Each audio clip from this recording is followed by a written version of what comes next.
Dus volgens mij laten we een heel intiem iets van maken.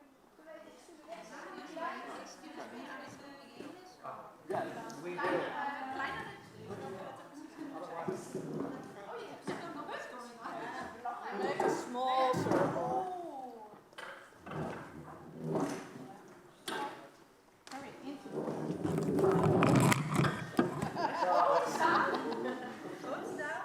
Oké, dat is jouw jas, denk ik. Ja. Nou, daar hebben we ook geen microfoons. Oh jawel, die hebben we wel nodig, want er zijn mensen die meeluisteren. Hè, Volkert? Ja. Dat is dan weer raar. Goed, ja, dit is een beetje een vreemde situatie. Het moet zo intiem zijn en dat ik dan door een microfoon moet praten. Ik persoonlijk vind het wel heel leuk dat we in een klein... We moeten het in het Engels doen, hè? Oh ja, I'm really sorry. I apologize. Also for the It's just people because online. we started in Dutch and I just continued. Very sorry for this because we have an inclusive meeting. Yes, so I apologize for that. Welcome to you all. And I was just explaining that talking through the microphone with such an intimate audience is a bit strange, but we do it anyway because we really would like to record this session. Well, it's streamed. And it's also streamed. And it's also nice that we can later reflect back on it. So we will also want to use it just as a tool for ourselves. I really would like to start first with a very small exercise. And in order to do so, you have to stand. Okay, I will explain this. I was years ago, I think it's almost 20 years ago, and I have an origin in choreography and dance. And we're not going to dance today. But there was a professor, a physician actually, and he gave us an exercise. And the whole symposium was about kinesthetic empathy, which was at that time a very important term for me because I was busy with kinesthetic empathy and working with children with autism. And then he gave this very simple exercise and it was just burned in my brain. And I will explain why in a minute, but we will first do the exercise. And it's very simple. He said, do exactly as I do. Do exactly as I do. And I really hoped that this would happen. Yes, thank you. Thank you. Okay, you can sit down, and it was just a simple one. And don't be, because I did exactly the same as you, and I was wondering, like, okay, I have this years history of dance, and now I'm the only one in the audience who is doing it wrong. So I wrote a whole paper, academic paper about it, because I wanted to understand what happened at that moment. But if we ask people, do exactly as I do, we tend to just do it as a mirror image. And children are really like this. So what they do is they just take this mirror image. So they reflect like this. But if you really stand in the shoes of another person, you make a visual spatial translation and you take the other one. Which I think is really interesting because in the brain-wise it's a difference. But it's also interesting to know that spontaneously we respond like we did. So there's nothing wrong with it, but spontaneously we do. And when my children were young, that's really interesting, and they were 4 to 5, and this is a transition stage. And then I asked them, and like my daughter was, I think, 5, and my son was 7, and I asked them this. And then my son did it correctly, and my daughter, she was hesitating. And she did it like this. But we're going to talk a bit about empathy. That's why I did this exercise, and also the physical idea of the embodiment of empathy, what it is, to also feel it in your body and how that happens. And because I believe that in this project, and now I'll come to this project, empathy was very important, very crucial aspect of what you developed. So I will first, and I have to take this, just introduce you shortly. So we have here Wiebe Cnossen. He's a member of the Dementia Foundation board. He is an entrepreneur and strategic advisor with extensive governance experience. Is that correct? Yes. Yes. Then we have Hayo, Wagenaar. He is co-founder and creative director of IJsfontein Interactive Media, actually a very well-known company in Amsterdam, an Amsterdam-based interactive design company founded in 1996. So that's already a long time ago. And then we have Wina Smeenk. She's a professor in societal impact design in Holland University of Applied Sciences. She will present her book tonight at 7 o'clock, and I think everyone is, of course, very much welcome. She's also co-founder and chair of the expertise Network Systemic Co-Design, a network of 5 University of Applied Sciences in the Netherlands. And I just recently started working with Wina as a senior researcher. I'm really, although I'm 54, I'm new, because I'm just worked there for a month. We're going to do it as a really informal session, and I would like you to invite to think with us and comment, and if you feel like having a question, it will be very nice to just join. We are with a really small amount, and I think that's actually really, really nice. So it might even be nice to do a small introduction of the other people as well. Yeah. So maybe we can do so, and we can start with Claudia. We all know, but it will be nice to give just a small introduction of yourself. I'm also a proud colleague of yourself and Wina, and at the Societal Impact Design Research Group in Holland. And I'm also a lecturer of design thinking at the program of creative business. And I also have my own company where I advise designers on marketing and sales. And I start to embark my potential PhD journey, which is a blend of business, design, and generative AI. I'm Inge Tuitert. I work as a lecturer at the NHL Stenden University of Applied Sciences at the Master Health Innovation. And I'm also part of the research group Digital Innovation in Health and Healthcare. And I also work as a postdoc researcher at the UMCG on an AI project with movement disorders. I'm Anke Hofstee. I'm also a teacher at the Saxion University of Applied Science in the Master's Physiotherapy and Advanced Nursing Practice. And I'm a bit new in this field, so I want to learn more about this and to break a bit with the rules of the old-fashioned research strategies. Hi, I'm Mette, and I'm from Denmark, where I teach in a university called Zealand, and I teach in innovation and entrepreneurship. I have a background, a master in design, and have a lot of focus on design thinking. And I'm quite interested in build on the knowledge of design thinking. What can systemic design? How can we combine and work with that? Yeah. So, I'm Eveline Polderman, and I'm building a design department within the gemeente Amsterdam, the municipality of Amsterdam.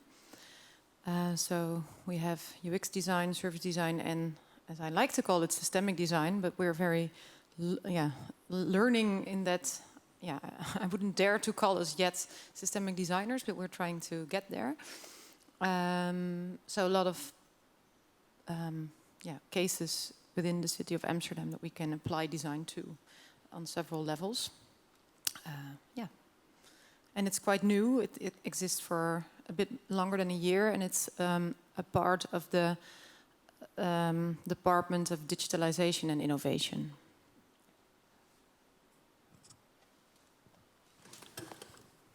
So correct me if I'm wrong, so what we would like to do today is, these three have been working together for almost 12 years on a project. It's called Dementia, and we will shortly show you a film after this. And actually, this hour we want to take just to see how did that collaboration work. Because indeed, when you say like systemic co-design, we're all a bit afraid because it's such a big term. So we try to understand actually today what are elements which could work in a very long-term collaboration, and can we just bring them to the table? So this is a question we want to pose, like if you have a multiple stakeholder situation, a complex wicked problem, how do you face that, and can you distract elements out of that collaboration in this long-term collaboration? So what I first would like to do is just show you the video, and then we move into the conversation, if you're fine with that. Yeah?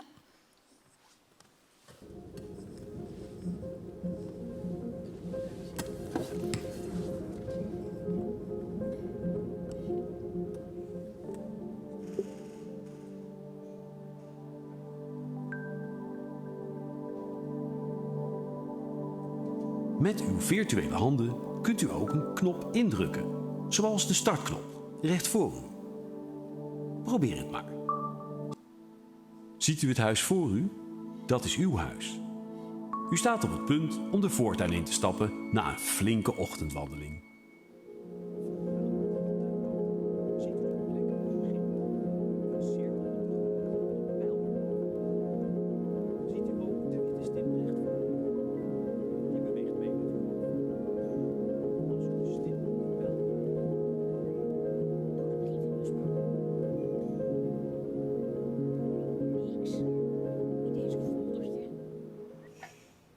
Marco was ook al zo chagrijnig vanochtend. Omdat hij Sophie een keertje naar de wedstrijd moest brengen. Voor 1 keertje maar. Sophie?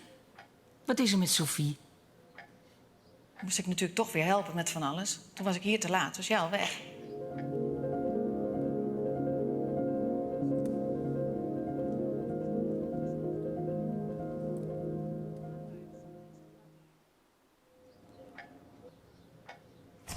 Gedaan, gedaan, gedaan, gedaan. Zie je wel? Niks aan de hand. Sorry, mam. Dat ik zo tegen je uitviel. Ik heb gewoon een rotdag. Ik was echt bang dat je verdwaald was. Gewoon een keertje naar je toe. Van Annie? Dat is aardig. Ik zal Suzanne vragen of ze Annie een keer kan ophalen. Lijkt me gezellig. Is al zo lang geleden. Oh ja.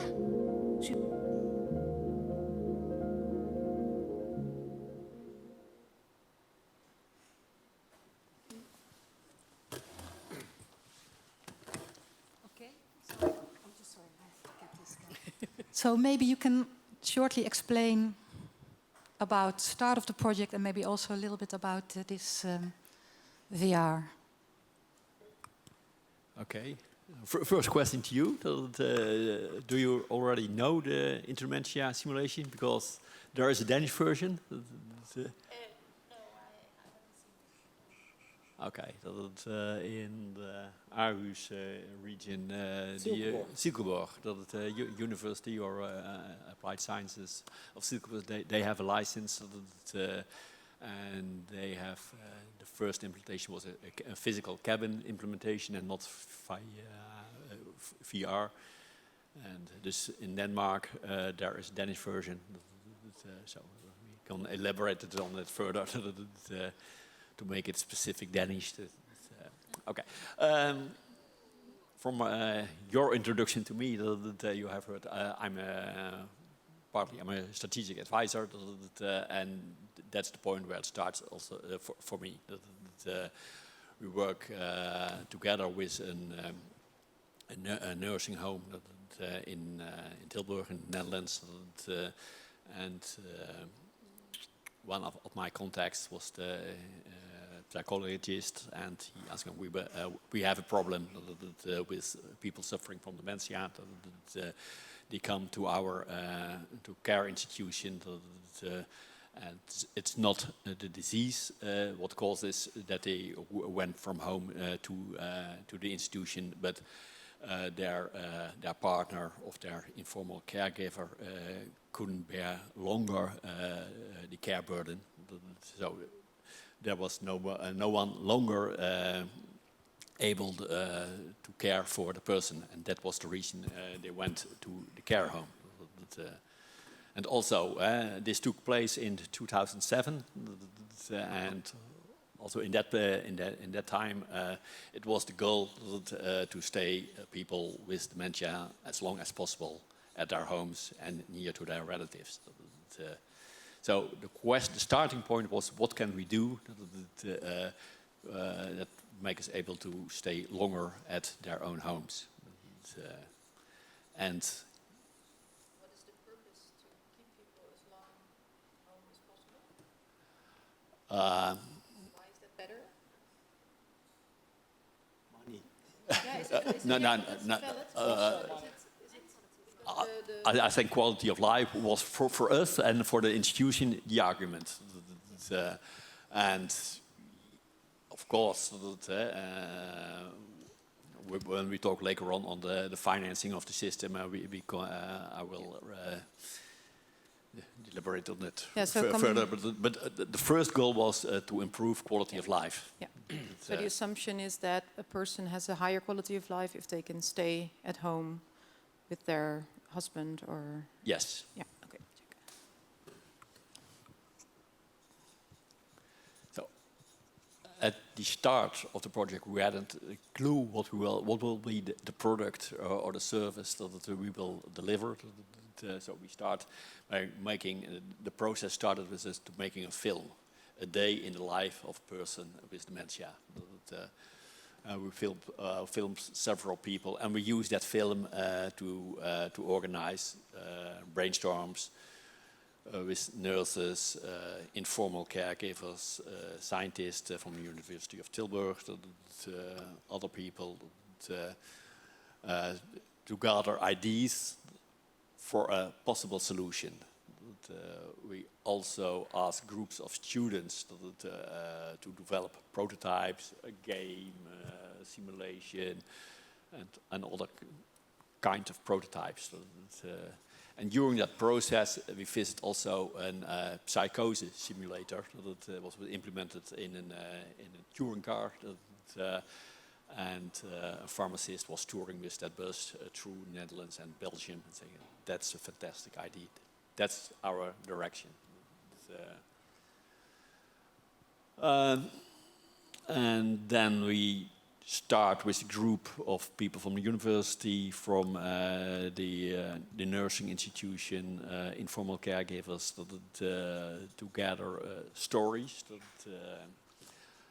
typical scenes from the lives of people with dementia. And after that, we make a selection of stories that could be implemented within a scenario, and with that findings, we started to find company people who could realize our ideas, who can translate our ideas into real life action. And that phase, that was a struggle.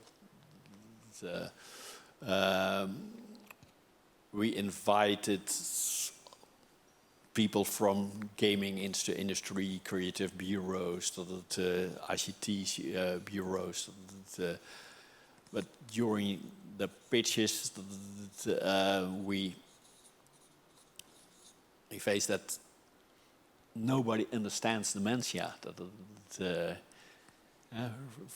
To give an idea, that most people from the gaming industry, that's a world I'm now talking about 2010, that's a world of Fast and Furious. And they don't understand dementia, and they don't understand the empathy and feelings which are related to dementia. Until we met IJsfontein, and I think this is a good moment to hand it over to you both, because they made a remarkable pitch to us. It was completely different as all other companies we invited, and yeah, spoiler. That pitch that was for us. That was for after that. I think already halfway the pitch that we have decided. Okay, this is the company that we will give the opportunity to realize. So. Yeah, can I just stop here for a moment, because I want to extend this moment for just a bit. I would just want to ask you about this. They don't understand dementia. If you talk about game companies, is it this don't understanding, or is there different cultural values behind different kind of organizations? What is exactly, I wrote it down as an obstacle, what is exactly going on in finding the right company to work with? I think the right answer is both situations, and one of the reasons we started the project is also the partner or the informal caregiver doesn't understand dementia. Dementia is a disease that is hardly to understand. So I don't know who is familiar with it, but one of the hardest things within dementia, also for the partners, is the change in your character. During presentations, I always say that think about the situation when you was young, you fell in love with someone, you spent your life together with this person, and at a certain moment, the one you loved changes, and that's hard to accept. And that's one of the things that change of character. That's one of the things that make it very hard to care for someone who suffers from dementia. I think most important thing, they did this kind of things that was difficult to imagine for the people from the game industry. Yeah, and I think already we hear that you are deeply involved in the matter. So we feel that for you it's very important that came across. Is that right? Yes. Yes. Okay, then maybe we can move to you, Hayo, because you give this perfect pitch, and we want to know the ingredients of that perfect pitch. It took us, I think, 2 times also, because the first pitch was just finding out and giving a presentation of our first thoughts in Tilburg at that time. And then there was a second presentation, and we had the feeling, we couldn't really touch the subject, or it's not clear to us what the question is. And at that time, we came to the realization that we had to take a step back. Instead of just starting to go for solutions, we need to research what is happening actually to start understanding dementia much better. And therefore, we came into contact with Wina, and we decided to, instead of giving solutions, to give it was some kind of workshop actually. Well, it was really funny because, I mean, we are talking 2010 now, so we had 3 years. Wiebe searching for money and for people that could help him with the idea, and searching for the idea as well. Huh? So the idea was there, you were having some money, and then you were searching for a company to make this thing, which we didn't still know what it really was. And I remember calling me on a Friday afternoon, and I was having problems with my car somewhere along the road. And then you said, we have a pitch, and it's coming Monday, and can you help us out?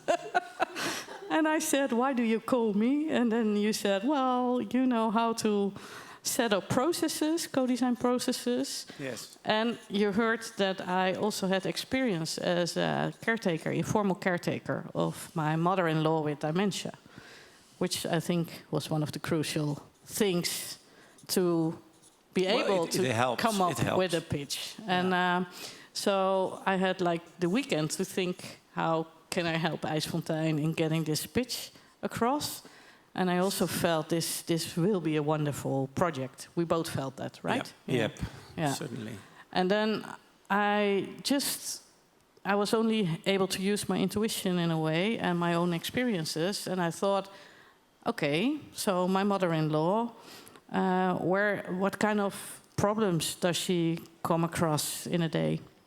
And I thought of a lot of things, but one of the things that stuck and that I discussed with you then, is that she, every time we go to her place, my husband was kind of distracting her, and I went into the refrigerator because there was groceries on date, over date, and it had to be out of there. And on date we would consume that night, and over date we had to throw away, and it should not be there because then she will get it out of the how do you call it, the bin. And then we left what was there. But the interesting thing was that it was always salmon, grapes, and blue cheese. So she was getting the same groceries all the time. So I thought, every time she comes back of doing groceries, she opens the fridge and there's the same things in there. So at that moment, in the moment, she must think like, this is strange. Why do I buy these things that I already have? Because I did think of her being clear in the moment, but not 5 minutes before or something. Anyway, so I said to Hayo, and you were just moving with the office from one place to another. Yeah. And I said, I need a kitchen and I need cupboards. And then you said, we have a new office and it only has cupboards at the lower part. So I said, can we go there and can I do a role play with these people? And there were 3 guys coming. And it was kind of scary. And I said, well, yeah, for me. It was. For me also. Yeah. And I thought, well, I think this is what we need to do, because then they can experience what it is that we need to build, or a scenario that we have to make. And this is just one scene in that. And so, yeah, you gave me the trust to do it. And then we gave them a grocery bag. And then I asked them, okay, you come back from groceries, try to put stuff in a refrigerator, go and sit on a chair. And then, of course, they did, and they couldn't find the cupboard at first. And then they went to sit on the chair, and I came in as a daughter, and I said, hey, how are you doing, Dad? Do you want to have a drink? And I opened the fridge, the right one, immediately. And I said, did you buy grapes and salmon again, something like that? And so it landed twice in them. And I think then... But I think also the fridge was exactly not recognizable as a fridge. So that could stay in immediately from that moment on. We had the surroundings and the environment in this new office that were perfectly suited for this test already. And I think that's exactly what we also built in the experience that we first built. But I think what I like most about giving the bag, the grocery bag from Albert Heijn with the cheese and the milk inside, which was also in the fridge 5 times, that we could look into the very much in the details of taking care of bringing this to the fridge. So really micro details, which I liked very much about the approach which you mentioned, for asking Wiebe and other people being there, about looking into the micro details. How high is the cupboard? How high are the handles? Can you find it? How long does it take you to find it? How does the bag feel? How heavy is it? All these very small details. As a designer, it's really nice to look into these details and to bring it back into a final solution in a way, to be using and it's maybe good that, because we just saw the virtual reality, but this is a new innovation of like 2 years ago. And before that, it was a container. And you could go into a container wearing a vest with 2 speakers on your shoulders. Telling your internal voice. Exactly. So we had a woman voice and a man voice talking. And if you come in, you're being introduced to your challenge, what you have to do. You get the right voice. So it's an internal voice of you talking to yourself, telling you what to do. So it's not somebody else. It's just leading you through this scenario of doing things. Let me sit down, I'm tired. Or let me put away the wallet, and where can I put it? All these questions are being asked. And it's all been designed by these collective sessions that we had. I mean, what we described just now was the pitch. But then we started doing the whole project. And together with the designers, with the caregivers, with scientists, and everybody was involved in these sessions where we took the bag, bring it to the kitchen, and put it in the fridge, which is a very simple thing in a way. But we translated this very simple, basic thing to a very nice interactive scenario.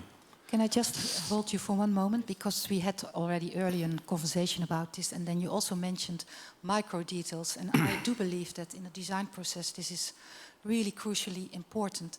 Can you explain why is this so relevant? To be the height, the opening, the groceries, what is in? Why is it so relevant?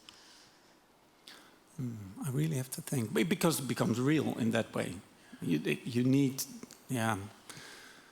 to give the feeling of something being real, you need the details of reality, I think. And some of the things you tend to skip or not give attention to. And when you don't give attention to it, then people find it just not real, not real enough. And they have to get into the experience and experience it like it's real. And one of the other things that was really important in the sessions was collecting the stories. You mentioned it already. And it was all these people had experiences with people with dementia. I mean, you had family members, but also the lead designer had family. His mother at that time was suffering from dementia. We had the scientists, we had the caregivers, we had psychologists. Just everybody was putting stories, recognizable stories, on the table, and from that mountain of stories, we created one very recognizable, small. Small. It was 20 minutes of 15 minutes that people went in and things happened to them, or they did it themselves. And I think also that they could do something wrong themselves within the container, but also now in the virtual reality, you can do things wrong because you work with the controllers. That makes it real. That makes it as if it's your... But it seems like you have questions, maybe. Yeah, I thought maybe... Now, in the past, I gave also workshops to students on a secondary school to create some empathy for LGBT people. And what you do is you create a scenario where they can imagine how it is to be an LGBT people. And that's what you also did. You create a reality to that you see the reality and that you could feel the reality. And then you create empathy. Dus I thought, hey, that's the same theory you did, what I did with secondary school people. Yeah, instead of looking at it or reading about it or whatever, you step in the shoes of other people or experience it yourself. So you become the leading character of something happening instead of reading it and seeing it from the outside. Yeah, and I saw that power in your pitch. in your pitch, yeah, exactly. Yeah. And then when people experience that, they feel it and they believe you. Exactly. Because I think that was also very important. So you gave me the trust to do this role play. Yeah. I had to dare myself to do it. Mm-hmm. But then when they went in, we directly saw this is working. Mm-hmm. And we knew, in a way, we will have the pitch. Because I think you all had the feeling like this is what we need. And we need more of these kind of scenes. And we need a good storyline through these scenes. And that was the next step from how to get all these stories, because you can have a pile of stories. But then it helped us that we were working with 2 universities. Mm-hmm. And both had very good models about what were authentic situations and dilemmas in people of dementia and their caretaker. And that helped us to kind of put all the stories onto these topics that were important and that are always happening and that people will recognize, because you also need something that people will recognize. Yeah. And then it helped us to make choices in which storylines should we definitely have, and which, and then of course the next thing is how to design it, because we had like 3 or 5 storylines per item. And then you can make a storyline that's logical in a way. And I think that was something what you did really well with the design team. Yeah. And did you also, because you have different stages in dementia, did you take also that in mind with the storyline? So that you, because I had experience with my grandma, I lived next door, and she also had dementia, and we experienced the different stages. So that she walks around the home, and she did. She said, "Okay, I'm working," and then she go back home, or she walks into a door and no, that is our house, not her house. So you see the different stages that you have. Also, that's different stages in the storylines. In the beginning, we have decided to focus on what's called early stage dementia, the first stage after the diagnosis. Currently, after the success in 2020, we have developed a second production, and that's aimed at medium stage dementia. We are focusing on with one production on one stage of dementia. I think that's the only possibility to realize a believable story. Otherwise, you skipped from one situation to another situation, and there is a discrepancy between the scenes. And we have only 50 minutes. That's what we know from experiences from the university. The University of Tilburg has a virtual reality lab, and from that lab we learned that 50 minutes is the absolute maximum. Afterwards, you lose your attention, and you're no longer able to produce an immersive story. Okay, thank you. Oh yeah. No, I was just wondering, how does the VR experience actually help the caretakers, or is it for the people around them to empathize more with them so that they can carry the burden better? How does it help them? The theory behind is that when you understand dementia, that's the goal of the simulation, a better understanding of dementia. And after it, directly after you have the simulation, that's where what we call a short after talk, and then a trainer addresses the specific topics that you have learned from the first question of the trainer is mostly which scene comes up in your memory first, and the scene that the person is mentioning, that's the problem. What's most urgent for that person.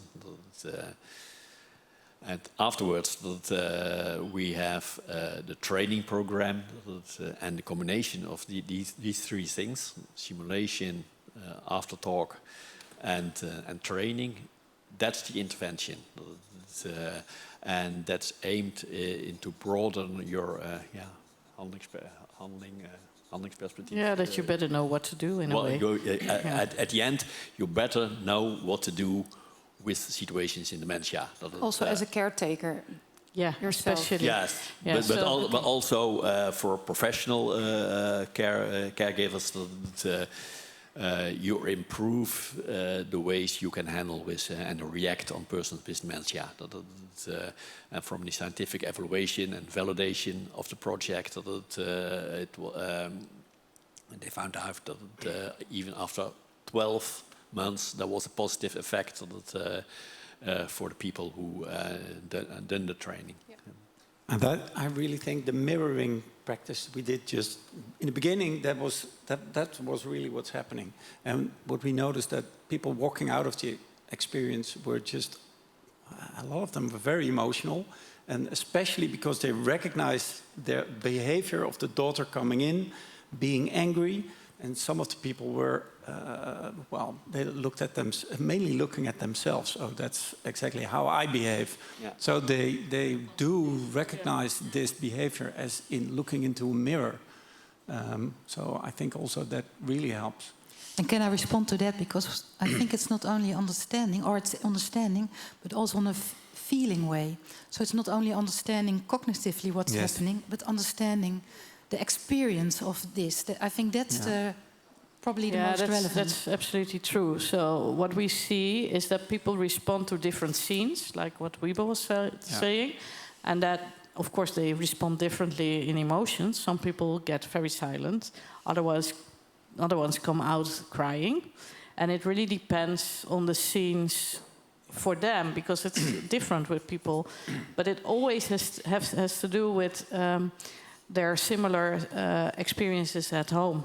And what you are saying with the caretaker that comes into the simulation and addresses something to you in a way that doesn't feel nice. But if you then recognize that you are doing the same thing with your father or mother, then it's like, oh my God. But even, I think the container was made for the early stage. And so we designed it with you seeing the perspective of someone with dementia. And the caretaker that comes along is an informal caretaker, your daughter. The second VR that we made, because the first VR is similar to the container, the first one we made, but the second VR, there we changed we went to the triangle of the caretaker, the informal one, so your daughter or your son, and yourself as a person with dementia, but also the formal caretaker. So it's in a later stage, but then it becomes even more complicated. And the relations, this is systemic as well. If it's one-to-one, it's different than it's three people responding to each other. So it was also different for us to make. But what is interesting, why I say this, we can come back to that later. But with the first container, we noticed that not only the informal caretakers or the daughters or the sons were mirroring themselves with the person that was responding to the person with dementia, but even the formal caretakers did. Huh? So it was possible to kind of see your own way of doing in a living room, although you are caring for people in an institution. That was something that we didn't expect, right? What I really liked in the build-up of the scenario, of the storyline, was that first you come in, you start making mistakes, you don't understand, but these are the mistakes you can still explain away, or also keep away from the people around you. And then when your daughter comes in and tells you about it, confronts you with these issues, with these problems, then suddenly you notice, okay, I can't hide it anymore. It's true. It's really true. So these are really very beautiful built-in steps in the scenario that also work very well, very good. You can also use it for raising children. But seriously, if you could have something like that, you have these, like, I think, day-to-day raising issues or something, where you have you're also often like, okay, I didn't do that the right way. You can also apply it in many different interaction challenges or something. What I think is really interesting, what you mentioned now, is this notion of care. So if you are in a situation where there is a notion of care, and you have to deal with that, then this can really work to understand different perspectives. So I think it's nice that you say, like, if you raise up children, you could simulate the same situation. Yeah, and in a way, I don't think we mentioned that already, but it's changing behavior in a way. And I think that belongs to systemic co-design. I don't know how yet, but I think that, well, maybe I do a bit, but changing your behavior in a specific situation to make quality of life better for someone with dementia, LGBTQI, or your daughter or your son, or yourself, that is a transition in a way. Huh? So you reflect upon your own behavior, and you, by this experience, you are willing to change. But we also noticed that only having this experience is not enough. So it was very good that they also developed this training. Yeah, because then you reflect on what you see. Yeah, then you reflect on what you see and your feelings, and if you tell that people, I think that's also the power next to that you hold it for yourself. Yeah, right? That's right. And from the scientific evaluation, there was a control group. There were three groups.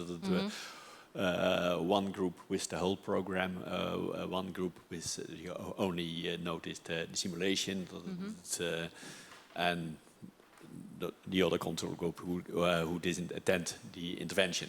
Okay. But the group, the only experienced the simulation, after 3 months there was no longer any effect. And the combination of simulation and training, there was an effect over 12 months. In the original survey design, they intend to measure after 36 months, but they skip that point because the disease decreases, becomes more progressive after 36 months. So you cannot compare it with the starting point. So that was skipped. So we can only claim that there's an effect after 12 months.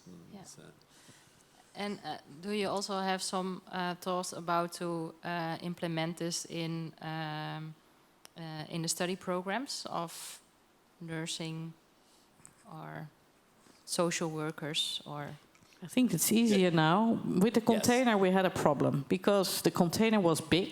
It had to be on a camion or truck. It's a bit unscalable. So it was not really scalable. Exactly. The idea back then, and I think that was good, is that we can travel to you. We can go to the caregivers and they don't have to come to us, which is nice.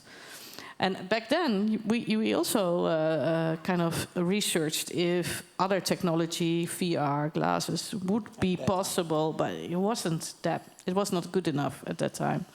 So now it is, and I think it helps you a lot because you get more people to be involved in the VR glass experience, right? Yes, some logical steps. In 2012, that we introduced the cabin in the Netherlands, and we faced some troubles in scaling up. There was a lot of positive response, but we are not able to find a good model to scale it up. And in 2016, we did a pilot project with first generation virtual reality glasses. And then we produced what we now call the VR film. That was that was not interactive. That was only a recording of the scenario with something like a GoPro. And you entered a home and the same story as in the cabin, but it was not interactive. And we have also measured the effects of that, and the conclusion was it works less than the cabin, but enough to introduce that as a second intervention, because we could reach much more people. Instead of the truck, we sent trainers with 5 glasses in a suitcase with a train to Groningen, Eindhoven, you name it. So that was much more scalable. And because it was much more scalable, we recognized there are other target groups. We get questions from schools, from, and what's interesting one, the Dutch organization of fireworks, niet vuurwerk, de brandweer. Firefighters. They recognize that people become older. So we, in the next year, in their strategy, that in the coming years, we will be confronted with much more fire within houses of elderly people. And if there's a large fire, don't hesitate, bring them out. But if it's a small fire, we want to enter in a human-friendly way. We want to know something. We want a course, Dementia Light, and therefore, we developed a specific training program, and we used the simulation, the same simulation, and that works very well. And the second group was policymakers. For you in Dutch, we have a movement, dementia-friendly communities. And we offer the training and the simulation to policymakers to give them some understanding of dementia. So, in the hope they will make better decisions about dementia. So, this in the last 8 years that we got new target groups to offer this training.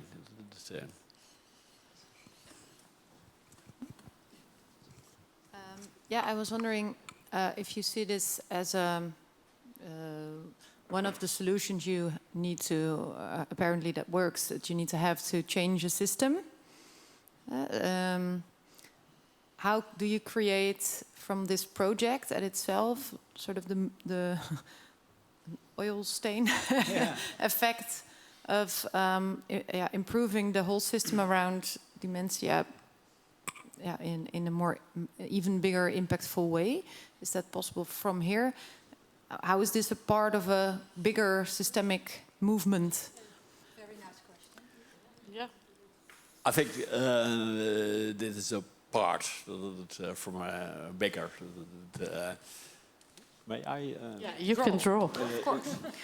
I think I see it in different ways. So what I really liked, I think that's also a triangle.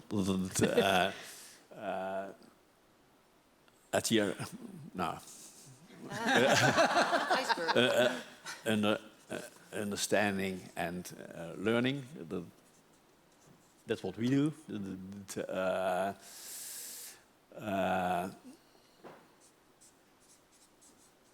Tools.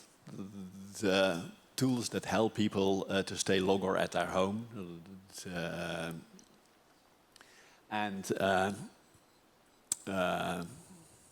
Let's hear the dementia-friendly society. Doing things together with people with dementia. The Alzheimer Café, zo Denzenhuizen.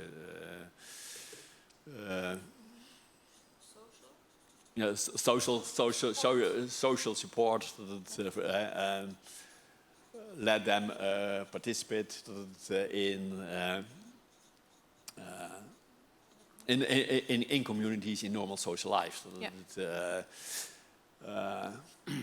For me, a wonderful example to stress that Wina and I did around this theme a workshop in Best, and there was an attendant, and he was part of volleyball. That's English. Volleyball. Volleyball. Yeah. Okay. And there was one guy with dementia in the team, and they faced a problem when they did match. The other party, you make a fault after every point that they have to switch position. Now, someone with dementia doesn't. Makes mistakes, and the other part, he makes mistakes.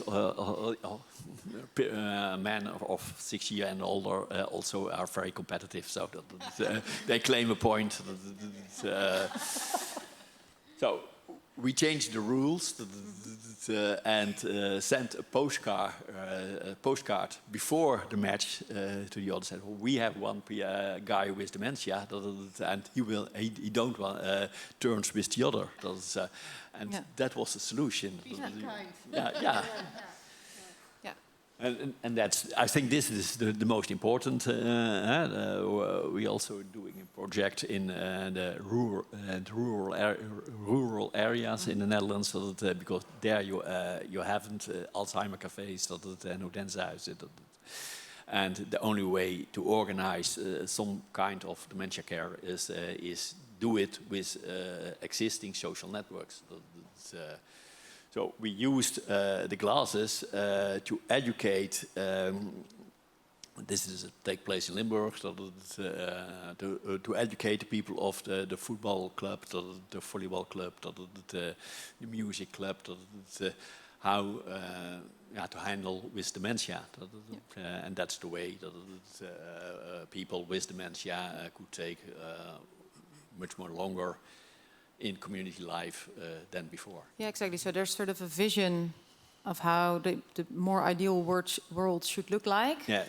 People live longer at home because that's better for quality of life, being among loved ones, not being put away in housing. Yeah. And then you tap into different sort of leverage points to get there, right? Yes. And you cannot do that alone, huh? No. So Wiebe is really working with anybody and everywhere. So that's what I really love about him. And that's also how he made this possible. Because I remember when we started with this pitch, that later on we heard that they were working on it for already 5 years. And at that time they had money, but it was like a bit of money from here, a bit of money over there. And it's really what you can do, that you kind of make sure you can get stuff from people, but also from organizations and also euros to make things possible. You really have to stick to it. We need somebody like him to do that. Because if we don't have that, then... You need somebody who's pulling the whole integral movement or something. Like. Yeah, something like that. And sometimes it's designers, huh? And they more or less always say that they are doing this if they are social designers, and then I think like, whoa, don't be that. Play a small role. We can be a bit more humble, and I think that although Wiebe is not a designer, he is a systemic co-designer. So because he has guts to do it, I think that's first. He is doing it already for a long time, huh? So he's not giving up. He gets people together, he gets money together, he understands that we need different things and not only one product or one thing. Knowledge of the ecosystem. He wants partnerships with people, so that was also a discussion you guys had, huh? Like, okay, I mean, it's difficult for creative companies to do things without getting money, because you have people that, So how can you have a partnership as a creative agency? I think he kind of challenged you in that as well. Yeah, well, we learned a lot. And I think coming back to the first question, I think, or the complexity of getting a company, design company, to do these things, and was for us, we really had to step away from the reflex of just going for the solutions directly. So we had to really step back and do the analysis first and get to know more about dementia, and based on this, just then start to collectively come up with solutions instead of you as a design company just jumping in and have the reflex of just, oh, I have a great idea, these great ideas need to be checked, challenged, and on a scientific way almost. No, not almost. I think perfectly on a scientific way. Also with practical people that are really involved with caregiving. So for us, it was a learning in how, as a design company, to become a more analysis, scientifically driven company instead of jumping in and going to the conclusions right away. Well, and how did you learn? Because that's also what we see, and I see with a lot of students. They have a nice project. Oh, I know already what I want to do, and I don't have the solution. So I think that's what you say. It's a very important step also to learn to our students, I think. Yeah. How did you recognize at yourself that, oh no, I go to the solution, I have to take that step back? Yeah, there are a lot of things that's happening, because we have some people that are designer and trained as a designer, but also did a university studies, which people are trained to look into the analysis and look into things more scientifically. Well, at the same time, if you are being trained as a designer, you're being trained to find solutions and not to do the analysis, not so much, I guess. So you need these two things actually to be combined. And as a company...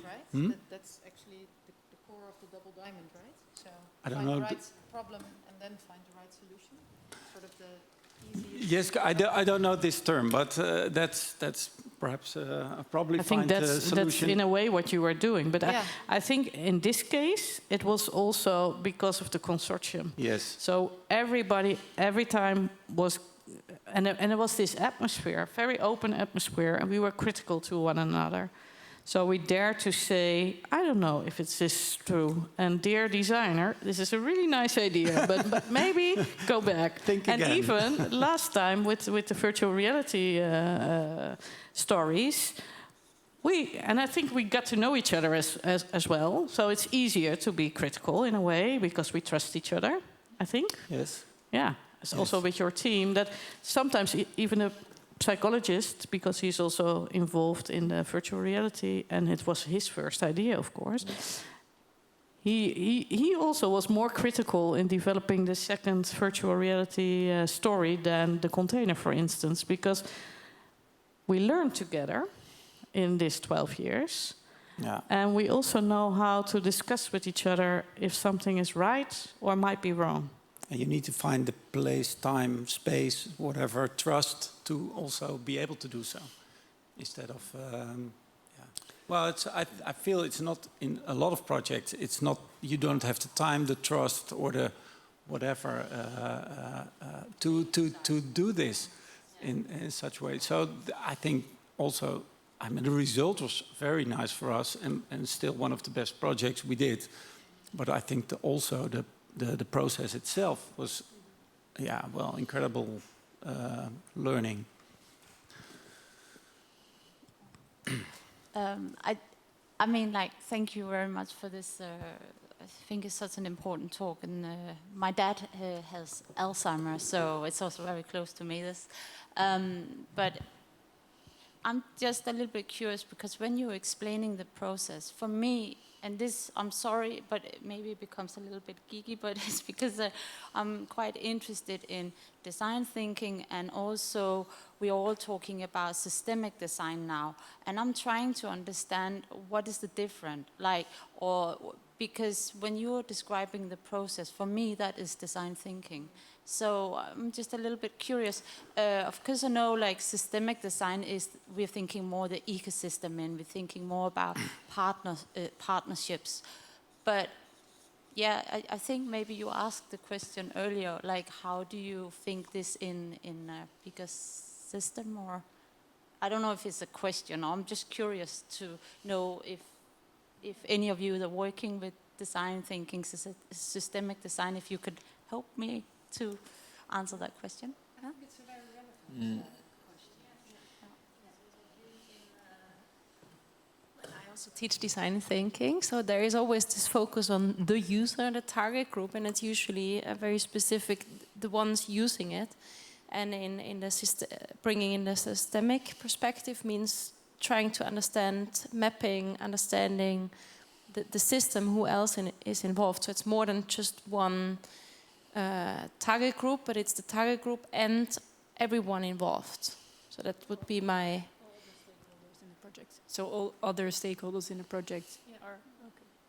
I feel a little bit we're doing that in the empathy phase anyway, because I will always ask my students to go out and do field research and do observations and be aware of the people around, and not only one user or target group, but yeah, it's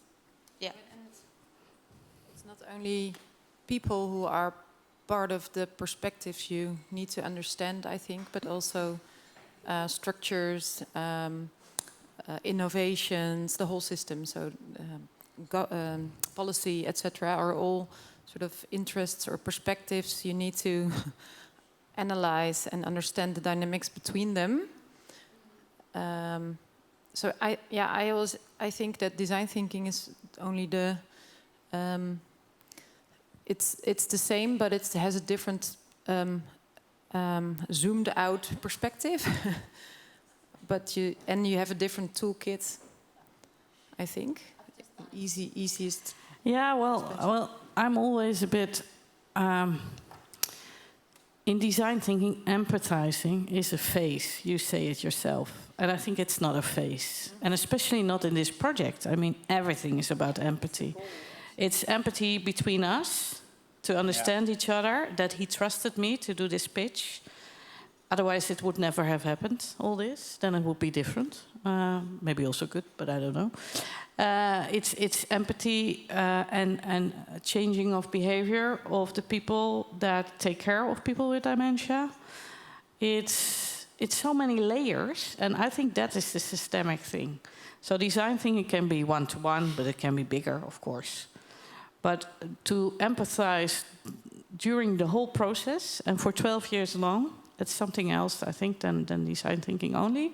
Working on all these levels, like I was giving Wiebe compliments for, I think that's very time consuming. It has maybe even nothing to do with design, but it makes design possible. Yeah. And it makes it possible to innovate. And that's what I feel the systemic part can be as well. And I think systemic co-design, like I said this morning, I don't know if you were already there, but I did a small intro and I said, we don't know yet what it is, and we have another 6 years to find out. But it is different things, that is what I know. It's the systemic perspective that I was being a caretaker of my mother-in-law. That systemic perspective from within myself was of great value. That the designer had the same thing with his mother-in-law or his mother was also very important. So to recognize all that, I think it's also difficult to teach that to students already. So design thinking is much easier for them. But if they grow up and they mature, I think they should know about all this that surrounds it. Wina, can I ask you a question? So if you say this systemic, does it also mean, it's just popping up in my mind, maybe I'm totally wrong, that it's also that you're tapping into different roles of yourself, like tapping in the role of personal experience, tapping in the role of a designer. Yes. Is that also so. Is that also systemic? Well, I'm not specialist in the terms. I don't know about design thing, or I do not have a thing you in my mind about very much thing. experience in practice. Yes, I know, but it's for me hard to describe exactly through the words. Yeah. But what I noticed is that the empathy was so totally over the team that you have designers doing just the visual stuff, adding in a container, for example. He starts adding these very things that help the empathy also. That one of the most beautiful things in the container was we used a lot of projection, and we had one projection that puts a projection of a bird cage, but a shadow only. So that was just added by the visual designer. It was a very well. It wasn't a bird cage. It was the shadow of a bird cage that halfway also disappeared.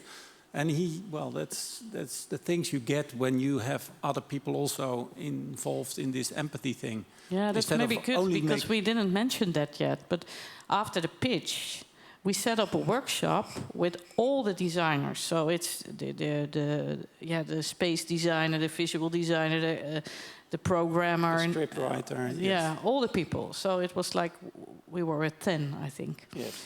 And then we had a whole day in which I kind of tried to get them into the shoes of the people with dementia. And we had 3 different things. We had role play for them as well. And it was based on the research that we did. So we had role play, we had an empathic discussion, and then we went, after lunch, we went tinkering directly. And from the pitch, we didn't know it would be a kitchen. I mean, it was in a kitchen, but we never decided it will be a kitchen. But then after this workshop, everybody said it needs to be a living room with a kitchen, and the first sketches were there, and it kind of gave you a kickstart with your team, I think. Yeah. And they all felt this empathy, and they connected to their own experiences. And I think that was also a crucial moment that this guy could think of this bird cage disappearing in time, which was really nice. Yeah, beautiful. But a detail and a micro detail. And about systemic design, what we also learned, I mean, I mentioned the more analytical aspects of designing for these kind of projects, which is very important that we learned in this project. I think for the first time we realized this. Also the systemic design, well, what I think about is that as IJsfontein, we're part of a bigger plan. We are designing just a small thing, the small game or the small application or the small thing, but we're always part of something much bigger, an ecosystem that it has to connect to. So there's so much more like the ecosystem you described. And you have to design also within mind that you're just a small party doing a small thing, connecting to this whole bigger plan. And I think that's also something we started to learn from that moment on. No, I'm also triggered by what you mentioned before, that designers should be more humble.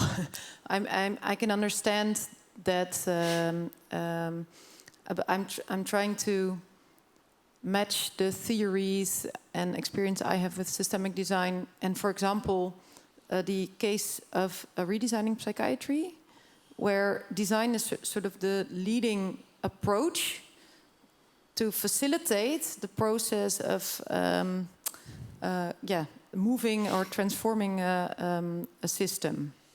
So not that the designers have the as a person or as a role are the most important, definitely not, but the process can really be the center of to grab onto so that you have sort of a structured approach. How do you see that? Is it only supporting something else? Do you understand what I'm trying to ask? Yeah, well, we didn't have a design process of 12 years planned when we started the pitch. So it was bits and pieces everywhere. And I think this is how it goes, huh? Because you never get... I mean, maybe a government or a municipality could plan something like that. But no, for us, it's difficult. No, but normally you have fragmented time and resources to do things. And the wonderful thing is that you kind of got together resources and time every other year in a way, so that we moved on and we could. But I don't know how you see this, because sometimes I think that the systemic processes, they should take long if we want to change. Yes. Yeah, and for now designers are only used to work fragmentedly, I think, on separate projects in a way. And then I think we wouldn't have managed to work together for 12 years in this way if Wiebe wasn't there. So, yeah. Yes. Can I also ask a question? Because you are talking about doing co-design with informal caregivers, but would it also be possible to do co-design with people with dementia to create the... I did, yeah. Yes. Yeah, I did. So that was also one of the things I did after the pitch, because I kind of related this experience with the fridge on my own experiences, and I wanted to triangulate that with the experiences of others, of course. So what I did is I went to Tilburg and in Amsterdam to caretaker houses and worked with people with dementia separately from their partners. And this gave us a lot of stories as well. And the way I did it was not in language in a way. Of course, in the end it is. But I started with pictures. So I had pictures of people crying, happy, sad, whatever. And then I put them on the table and I asked the people with dementia how they were feeling. And then they choose, and then the stories came. And I did the same with 2 people. I did the same with products like pills or the newspaper. And this gave us a lot of inspiration, together with what we got from researchers into geriatrics. So it was from the street, and it was from research, academic research, and then also our own experiences. So we brought everything in. Can I ask you a question then? Do you think it's really important to involve people with dementia into this process? Yeah? Yeah, well, I think if you're trying to create something where you're in a virtual reality and you're, well, actually being someone with dementia, that it should reflect actually what the people with dementia feel, not the informal caregivers in their story. So that's why I asked the question. Yes. Yeah, that was exactly also the problem with the second VR experience, because from the start we had the feeling, how do we get some view on what's happening in their head? Because you can't see it, you don't know actually. They're coming more and more. The later stage. The later stage is more difficult. Yeah, much. So we couldn't. Well, we had to do some guesswork, I guess. Yeah, I think we did guesswork, but also, of course, you can still lean on academic research and on caretakers. But it was more difficult because we had to guess more in a way. Yeah. And therefore, it was also more difficult to develop this story, I think. Yeah. Yeah, I was also curious if you used, maybe this is a stupid question, I don't know. You have so much experience with people with dementia, so maybe it's very obvious for you. But in the beginning, you mentioned that the main goal is to keep people as long as possible at home. But is this also validated with the people with dementia, that they want to, that they indeed have a higher quality of life when they stay at home? Because personally, I've recently lost my aunt on dementia, and I think in her case it was really better to move out of home. So, but yeah, I don't know if we could have had a conversation with her about if she could explain what's better for her at all. So. I think the best answer is from my own experiences and my own mother. And she, nowadays she lives in a care home, and she has a diagnosis of dementia. So there was a point it was no longer possible to. But still now she thinks she lives at her own home. So that's she thinks she lives in the home. She lives 50 years ago. Afterwards, she was born in Zutphen and moved to Arnhem, Kuik, Doetinchem. But at this moment, she thinks she lives in Zutphen, the place where she was born. So for her, it's better. No. Or she's at she has no notice. So no. I think it's not a stupid question, but you have to realize that you raise these questions because you pose the question with your normal brain, and you think have you asked them, but she thinks completely different. Yeah. She lives in Zutphen, and. For one of the characteristics is I live in 2023, and she lives in 1946 or 1960. When I visit her, she asks, "Shall I make some bread for you when you have to go to school?" But can you then co-design with? That's it was very difficult, I think. No, there were moments this in the design process that we look at each other. We have to stop. But finally, we succeed.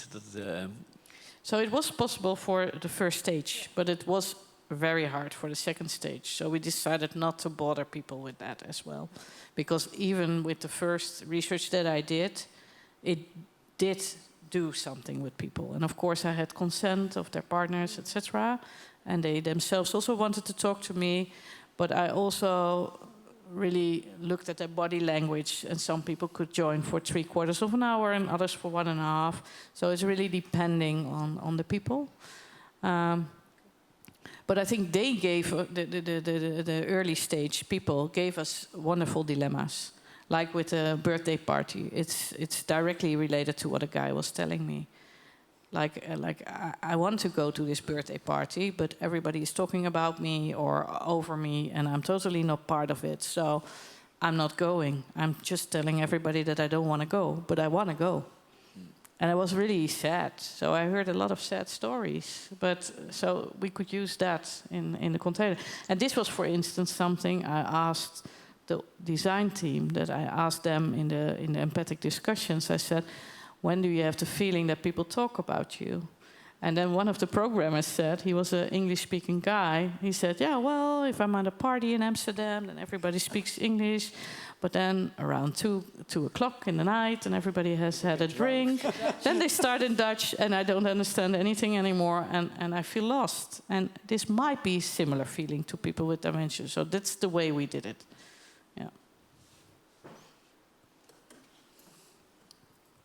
Well, we have, I think, still a bit like 5 minutes. So what I would like to just ask, because, well, I met you a few weeks ago online, and then I immediately noticed I'm new on this spot, and I noticed that there's a really click between the three of you. And maybe because we're talking about systemic co-design, and I think collaboration is such a crucial element, could you a little bit elaborate on what is this? What is, when we say like, oh, there's a click or there's a chemistry between people, and why is it necessary to work together to have that? Can someone of you respond to that? Difficult question. I think when we realized the cabin, we had in Dementia and IJsfontein had a relation. They were the contractor. And for the latest production, we asked them that we will give you the project if you want to be our partner.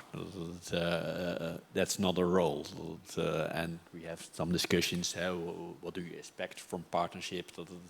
And I think that in real partnerships, you are more open to each other. And the problems that we are mentioning just before about how to construct this scenario for moderate dementia wasn't possible in a contractor phase. Then you have always the situation, they have their budgets, and you have to stick to their budget, that kind of things. And partnerships are much more open. We are open for failures for them, and that kind of things. And I think design thinking and even more systematic design that is complex, and a purely contractual relation it doesn't fit for these kind of things. No. You need partnerships. You have openness, and that's a problem. You're from the community of Amsterdam, and they have formal. It's terrible. Innovation on partnerships between government and partners. There's absolutely no space in a. I don't know the aanbesteding. I don't. Tenders and contracts. There's no space for innovation and learning together. And in my experience, it's terrible. I started my own company about strategic advisory in 2000, and our strapline was creating beauty together. Beauty, because there's something of uniqueness in it, and I think that's essential. Then the second part was that networks will be the organizational structure of the 21st century. We started the company in 2000, and we are now in 2023, almost 25 years ago. But I think I don't see real networks and partnerships. We are still acting like 50 years ago. And you promised me to do this for, let's say, 50,000 euros, and you have to stick to that. And that's not the way that you realize these solutions for the complex problems that are around us. You also mentioned ASML, where you worked for, also, where they built the whole company on the basis of connectedness and using other people's specialty. And this whole company is actually, well, just putting, it's a logistics company that's doing the most incredible work of the world almost, by being aware of this network of other companies, partnerships, and everything. So that's one time an example you mentioned of how it works when it really works. Then it's incredible. So. But then it's also a thing of give and take. So it's not about exactly all the money you earn. Of course, it needs to be in balance. But it's also about what money is there to spend and how can we share that and how can we make sure that we get there. And that also has to do with intrinsic motivation in a way. And I think we all felt that as well, that this was something that needs to be born. And I think what helps us a lot, Carolien mentioned this, we have only one interview by Teams, and she feels there's a click between us.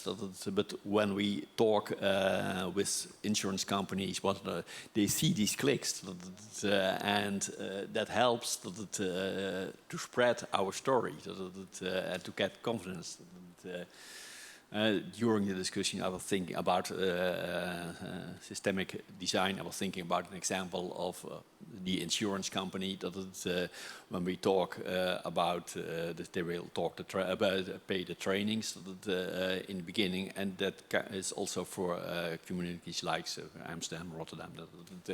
They look to dementia as the patient and the informal caregiver.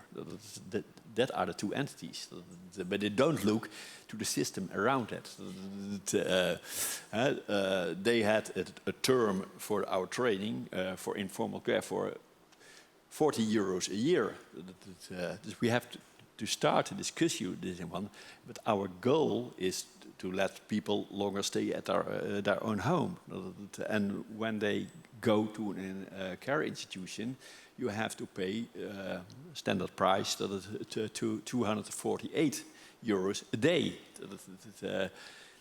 If our promise is that people with our intervention could stay 6 months longer at their own home, that's much more than the 40 euros. And this example has changed in the system.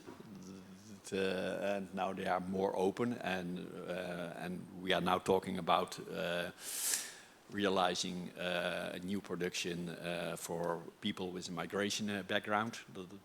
We have to change the scenarios because it has to stick to their cultural differences, and they are willing to pay for that, and that's much more than the 40 days. So that's another way you can look to systemic changes. You have to look broader than only informal caregivers and patients. Yes, I think you just made it total circle again. Thank you, because we ended up with the systemic again. So I don't know how your brain did it, but it was really nice. And I just want to end up just saying, maybe also because I have a dance background, it reminded me a bit of tango. And where you have to be really specifically working together, really in detail. And now I thought, well, you have sort of group tango going on, which is sort of really difficult.